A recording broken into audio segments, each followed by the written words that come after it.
Yeah. All right. Well, I guess I'm done with that. So the Sam Harris was trending, which is never good news for Sam Harris. And this Joe Schmo guy said, so every success and every failure means nothing. There's no good and evil because people have no say in their actions. It's a dangerous line of thinking. And what I was saying was, I don't believe in free will. What am I doing that's dangerous? Sam Harris doesn't believe in free will. What's he doing because of that that's dangerous?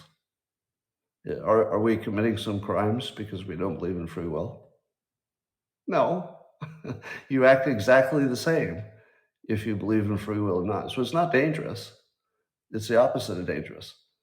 It's just a little philosophical thing that has no impact on you whatsoever. Because you're going to do what you're going to do, and then you're going to rationalize it after the fact.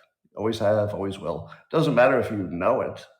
Knowing that you do it doesn't stop it, because you don't have another way to act. There's no other way to be. We just act like it's real. But in general, you should always believe that a claim that magic exists is never as strong as a claim that magic doesn't exist. So free will is sort of connected to a soul, and those would be magic in the sense that they're not part of the physical cause and effect world.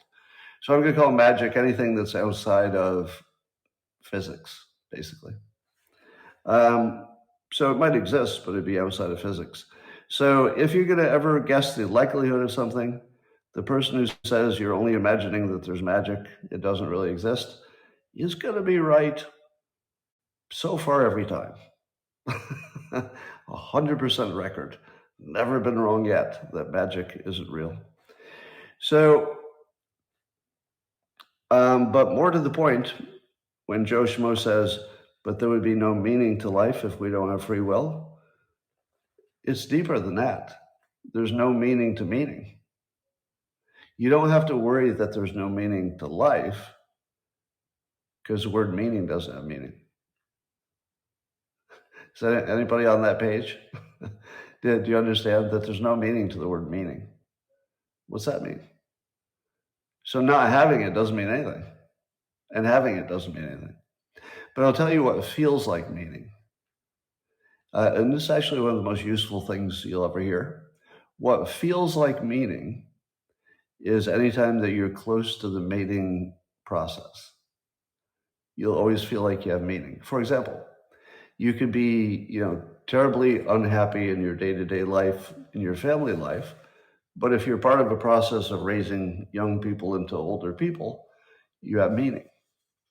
It might not be a joy every day, but you'd have meaning. You'd like, oh yeah, my meaning is to take care of my family.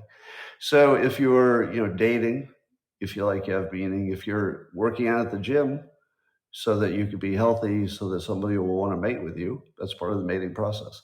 So everything you can do, whether it's earning money, going to the gym, eating right, dating, starting a family, every part of that's connected to the most basic things that a human does, which is our most important impulse is to create more humans. Everything is subsidiary to that. And not because of some intellectual reason, it's we evolved so that the people who reproduce are the ones who survived. So we have this imperative that's evolved into us. And when you're consistent with the imperative, you're doing anything that helps. And it could be indirect, like you could be a school teacher. That's definitely helping because you're creating, good people and of, young people. So if you want meaning, find something that supports the process of humans surviving and thriving. And that will give you a sense of meaning every time. Here's a climate reframe that I thought was amazing. Alex Epstein, he does a lot of writing and talking and advocating on the topic of climate. So instead of addressing climate change, here's the reframe. The reframe is, climate change is the wrong target. We want to, quote, reduce climate danger. Oh, that's good. If you say you want to stop climate change, that drives a certain set of behaviors. If you say you want to reduce climate danger, that's a whole different behaviors. And what's more important, stopping a change or stopping how it affects us poorly? There's a big difference. The best thing you can do is get rid of the danger. And we've been great at that so far. So if you're trying to reduce the danger, you might, for example, let's say, reinforce your dikes. Reinforce the dikes. That would reduce your danger. But if you want to reduce the change, well, good luck. You're going to have to tell China to do different things. We can't. So working on reducing the change might be impossible, but certainly you could work on reducing the danger. That's a really good reframe. That's probably the best reframe I've heard yet on climate.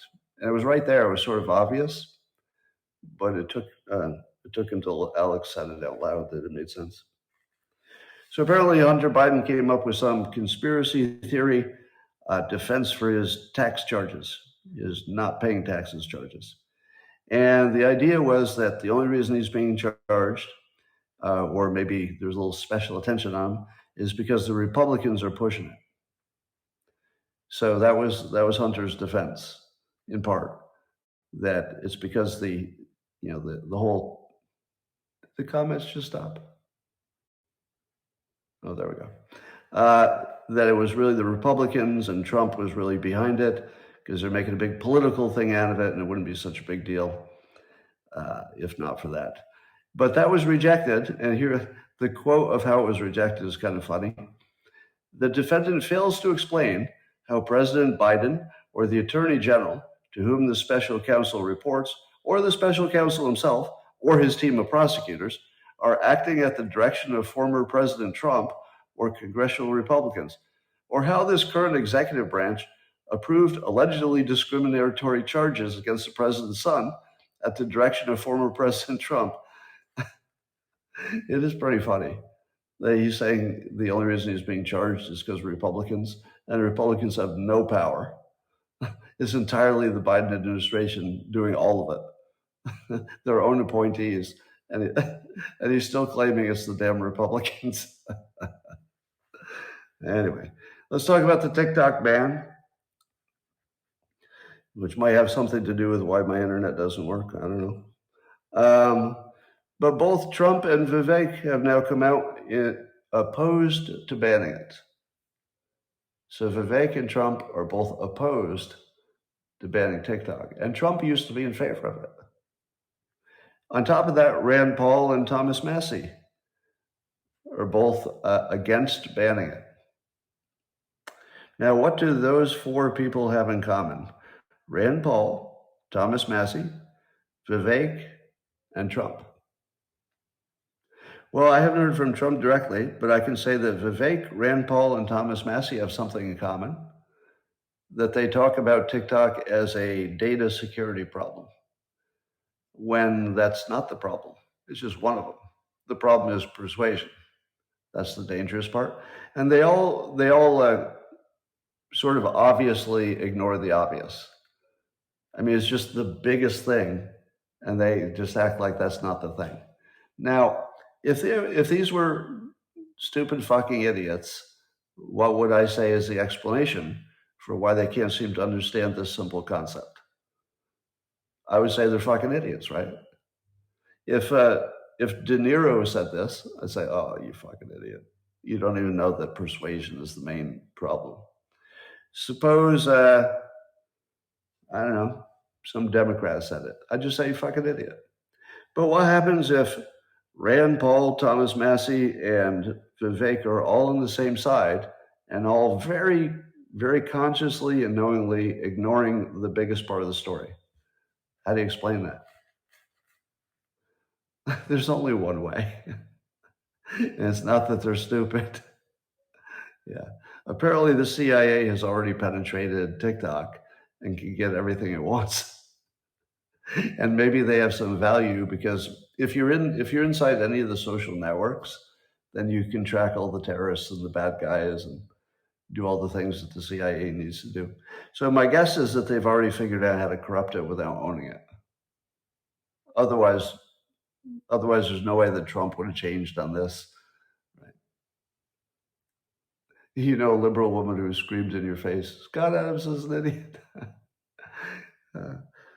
Oh, yes. So there's something going on. All right. Would you agree there's something going on? Because I've reminded all of these people at some point that's the persuasion risk. They've all heard it. They all know it, but they're ignoring it. Why are they doing it so pointedly? Well, they're lying. They're lying. So in my opinion, Rand Paul, Thomas Massie, and Vivek are all lying. And Trump as well, probably. So I think all four are just lying to us. About what? I can only speculate. But I speculate that they're lying because there's some bigger play here that we don't understand. In other words, there might be a national security benefit to keeping it that they know about, but they can't tell us. But they're definitely lying. The thing is that when you see these four people lying to you about this, there's something else completely going on. Would you agree that there's something going on and they're definitely lying? Yeah, definitely lying, definitely something else going on. But here's the weird part. These are all people I trust. Isn't that weird? That if you said name four people who, not counting hyperbole, Trump does a lot of hyperbole, but when it comes down to something that's real, I believe these are four people who would not lie to me unless the national security was at stake. So there must be a national security element to this that is not obvious to us. Because I don't believe these four are stupid. They're not.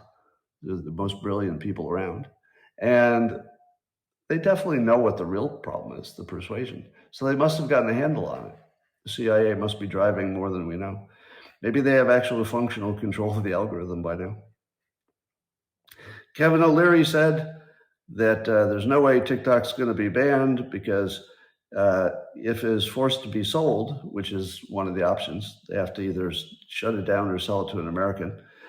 Kevin O'Leary said he'll buy it. He's not an American, is he? Isn't he Canadian? Yeah. So do you think that America would allow it if a Canadian owns it? Here's the problem. So Kevin O'Leary, he's a naturalized citizen, somebody says. That would make a difference to me. Is he a naturalized citizen? Wife is American. Well, it would be an interesting thing. I don't trust Canada. So if Canada has any power over Kevin O'Leary, I wouldn't trust him. I trust him, but not if Canada is, making him a puppet because it's his country. So I'd be leery of that. I don't know that anybody will be able to buy it because ByteDance doesn't want to sell it. So they're saying they won't sell it. We'll see. And of course, TikTok continues to advertise on Fox News. It's one of Fox News' major advertisers now. So everything that you think about TikTok must be wrong. It must be wrong. And it's interesting that all four of these people would be willing to destroy our children to maintain it. And they're giving us the bullshit argument that it's free speech. Do you think that any of these people think that propaganda from China is free speech? They don't believe that. Of course not. So they are lying to us. I just don't know what the real truth is. So it's not good, though. I don't think they're all bought by China, but that would explain it all, wouldn't it? If all four of them were owned by China, from Trump through Rand Paul, Thomas Massie, and Vivek, that would explain everything we see, wouldn't it? So you can't rule that out. I hate to say it, but you have to consider one of the possibilities that China has functional control over all four of these people, because it doesn't make sense what they're saying. What they're saying is nonsense. It's like they suddenly became stupid or something. So there's something else going on because they're not stupid. Anyway, the State of the Union is still reverberating. Bill Maher and everybody's calling Biden feisty. I guess he's feisty. That's the word we're going to use. Now he got a bump from it, and I will agree he exceeded expectations. But do you think he can keep it up? Nobody thinks he can keep it up. So I think that whatever bump he got from the State of the Union will wear off a few weeks. Yeah. 35% of viewers said they had a negative reaction, but most people seemed positive about it. De Niro was on the show. Robert De Niro, he's the basket case. Let's see. I guess he's the face of TDS. So Bill Maher asked him about the militarization of the New York subways, and apparently he hadn't heard about it. Just hold that in your head. De Niro, who lives in New York City, hadn't heard that they were militarizing the subway. But he said that if Trump had militarized the subway, that it would be for a different reason. Because if Trump did it, then it's part of his dictator takeover. But if the governor did it, he's like, well, he's going to have to look into it. He hasn't heard about it. Okay. But this is what De Niro says, quote, talking about Trump. If he wins the election, you won't be on the show anymore, talking to Bill Maher. He'll come looking for me. There'll be things that happen that none of us can imagine. That's what happens in that kind of dictatorship, which is what he says. And he says you should take him at his word. That's what Bill Maher says. Took him at his word. And then Bill Maher says the one thing he knows about Trump is that he'll never give up power.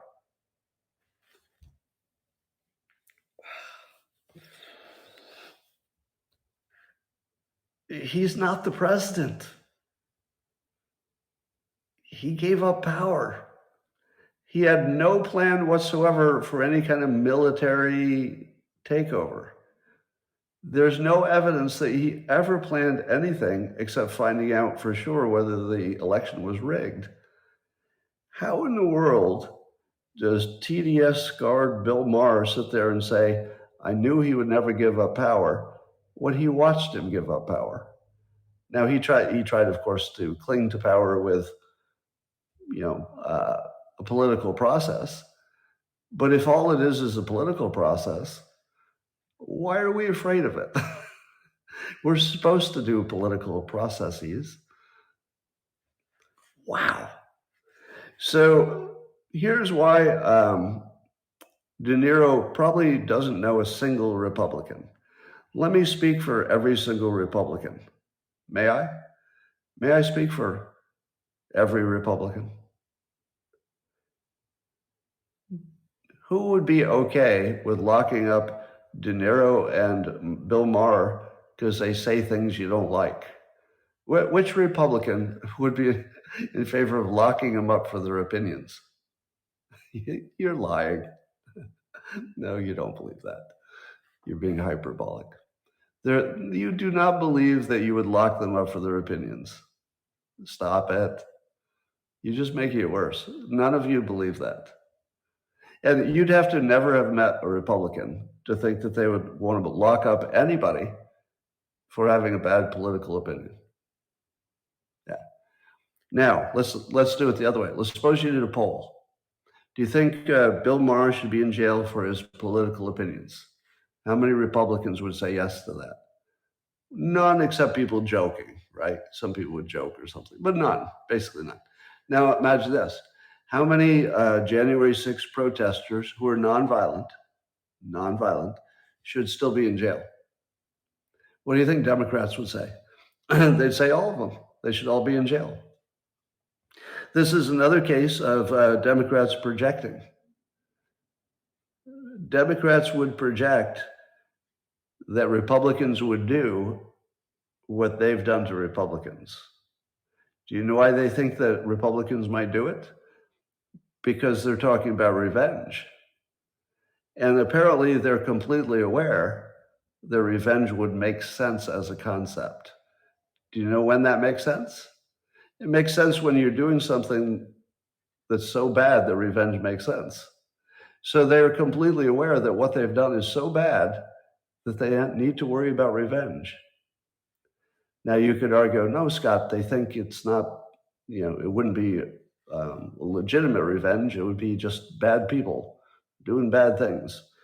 But I think at some level, they know they're the baddies. On some level. They would never say it.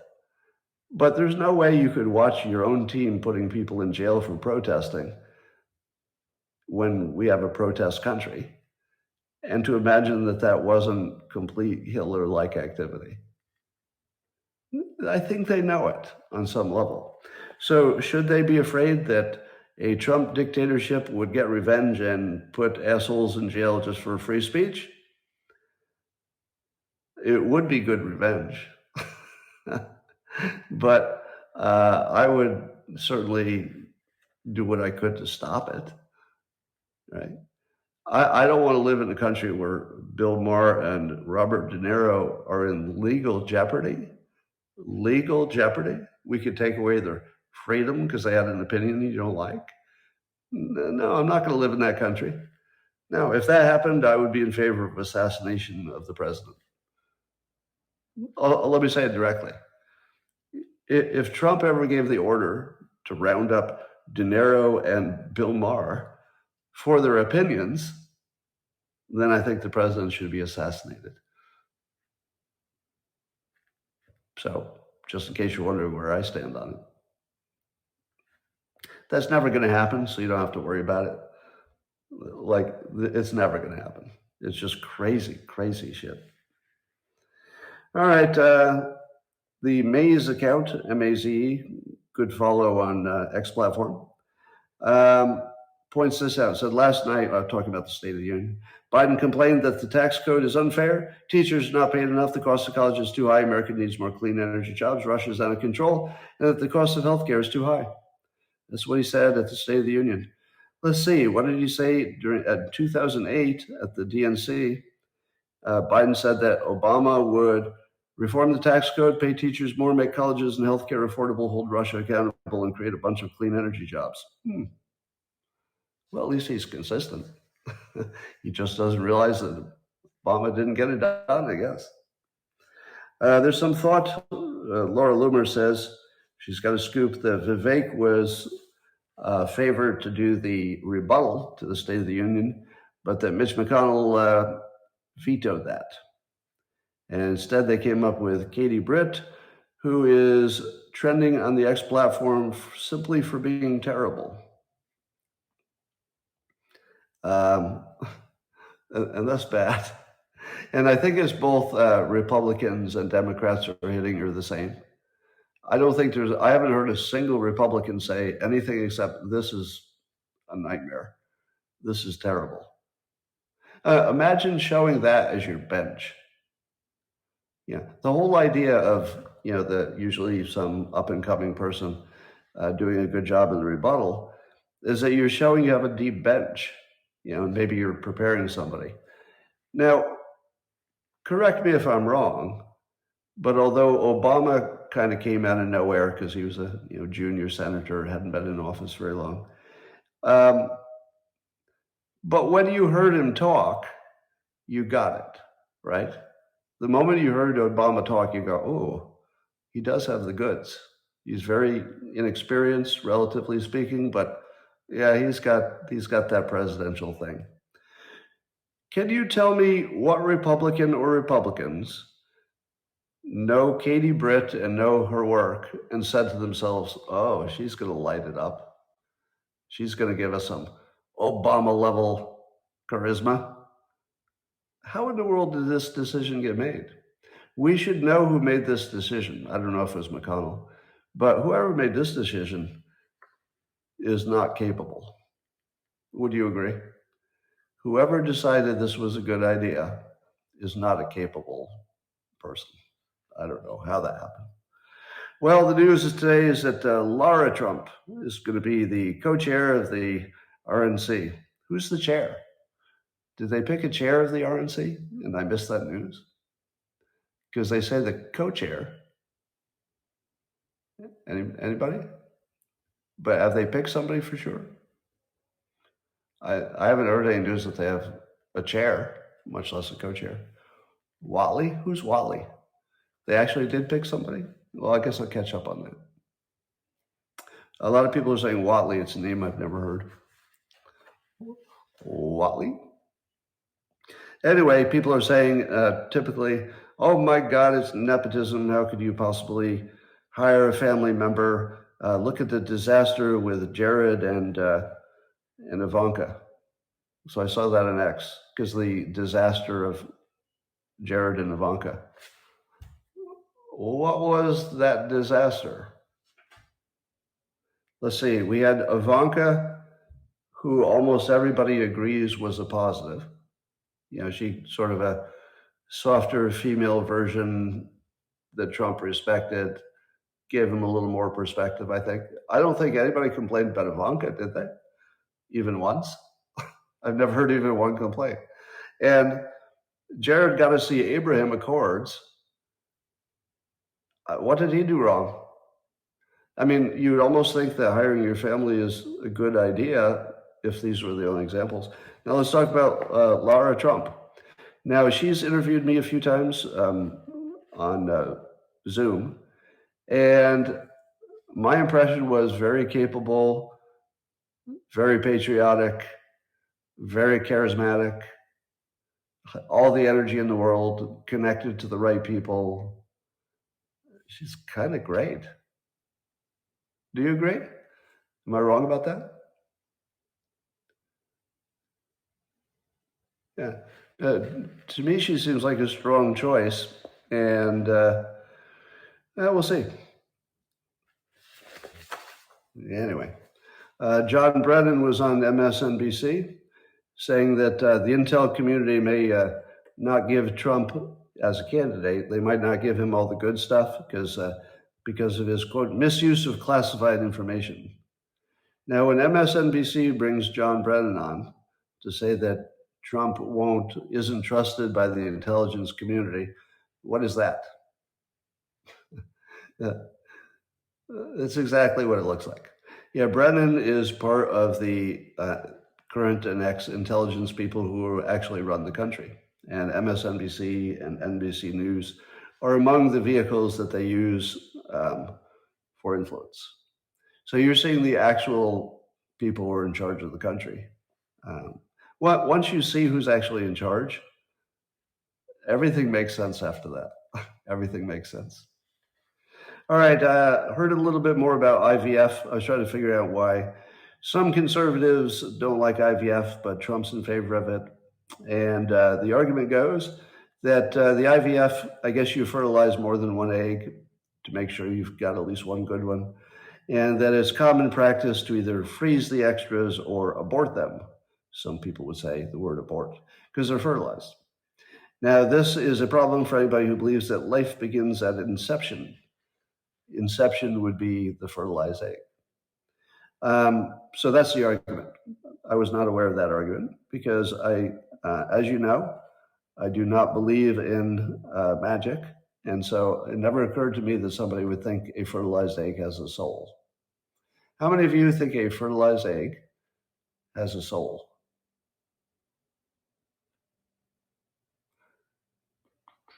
%, yes. Yes, yes, yes. Yes, yes, yes. And so, all right, let me ask you a related idea. How many think a soul is a real thing?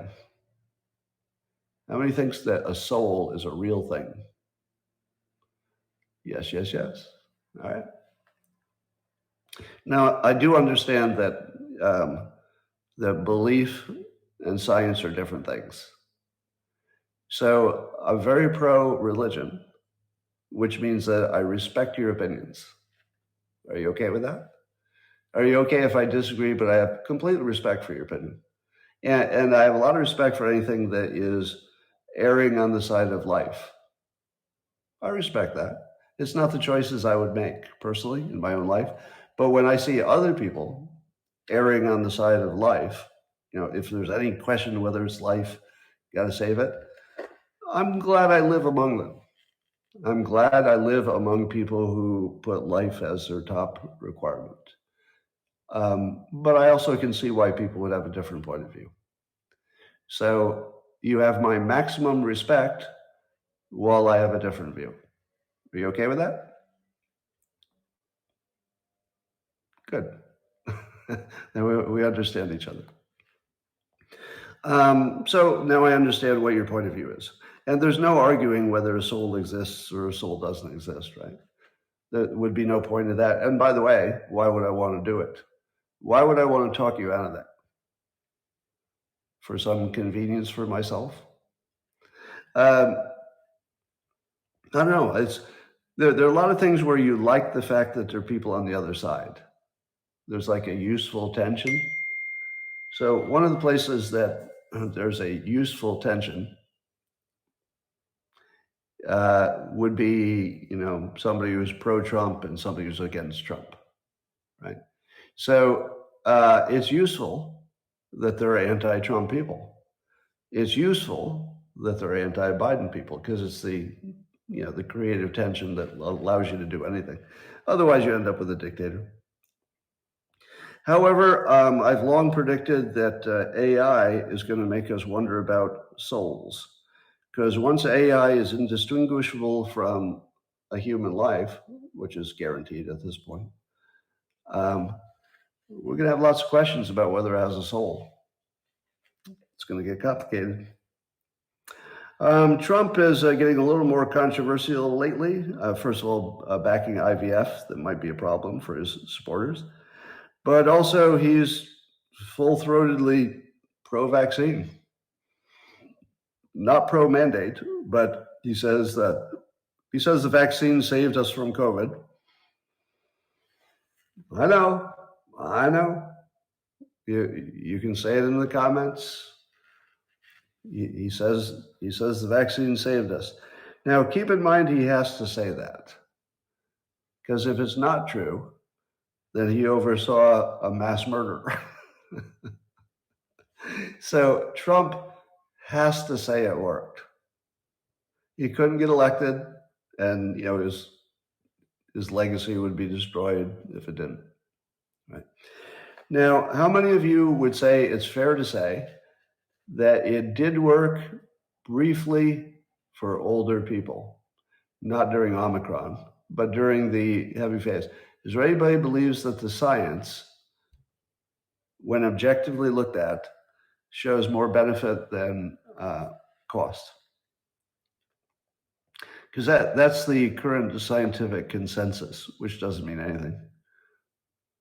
That's the current consensus. But you don't believe the doctors, even the doctors who are conservatives, because there'd be a lot of conservative doctors who would agree that it did work for older people and during the worst part of it, but not during Omicron. All right. Well, I'm too bored with the argument about vaccines and ivermectin and all that stuff. I'll just point out the political ramifications are people are going to have a hard time voting for Trump, aren't they? Yeah. I think Dr. Drew says that it looks like it was more benefit than not for the older people. Don't know. All right. Alex Jones, says it's BS. So Trump is going to get a lot of pushback on the vaccines. I feel like there's a better way to handle the vaccine question. And crowing that he was a big success is not going to get him any Democrats, but it's definitely going to cost him Republicans. So why is he doing it? Don't you think there's a better way to frame it? Here's how I would have framed it if I were him. Well, actually, there is no way to frame this right. I think Vivek would have helped him out here if there was any way to do it right. Probably wasn't. There's probably no way to win on this argument, because he's just too associated with the vaccine, and there's no way he's going to change people's mind about that. All right. There's a new Alzheimer's drug from Eli Lilly, but the FDA is delaying it because they want to get some more information. And they're going to make let's say, more scrutiny on it. That's the quick version. And it makes me wonder if the FDA has found religion, or is this normal? Do you think they're trying harder not to put any dangerous drugs out there? Yeah, I said FDI. I don't know. It's probably just a bureaucratic thing. We heard more about Mitch McConnell's sister-in-law who died in the lake trapped in her Tesla. And we all suspected that there was some kind of foul play. Well, it turns out there was no foul play, but I'm very sad that I know it. Because the reason we know it, if you haven't heard this is terrible. She made a phone call while she was submerged in the car. Yeah. She made a phone call while she was submerged in the car. So now we know that it was just she hit the wrong pedal, and maybe she had a drink or something, but she hit the wrong pedal. So there was nothing to it except she literally just was trying to back up and backed up down. And apparently it slowly submerged, and she made a phone call. And the emergency crews didn't have the right equipment when they got there. The emergency crews didn't have the right equipment. So they didn't have any scuba. The divers could have broken a window and maybe given her a breathing tube until they get her out. But they also didn't have a long enough tow. So they couldn't tow it out fast enough, and they couldn't get to her. And apparently some of the people who were in attendance at the event, one of them dived in. One of the women dived in. I thought that Gaza food tragedy where some food dropped on some people who already had 51 days of the worst thing ever. But this is right at the top of my nightmare scenario. The only good news, and it's hard to call it that, is that it wasn't some kind of a plot. It was an accident. I feel as though Musk needs to fix this. There needs to be some kind of like an emergency ejection seat, not actually an ejection seat, but something that would blow the top off or something. Yeah. Auto glass breaker. How many of you carry a windshield breaker in your car? I used to, but I don't think I have it anymore. I think I might add one. All right. All right, well, that's all I got for today. Too bad for those other platforms.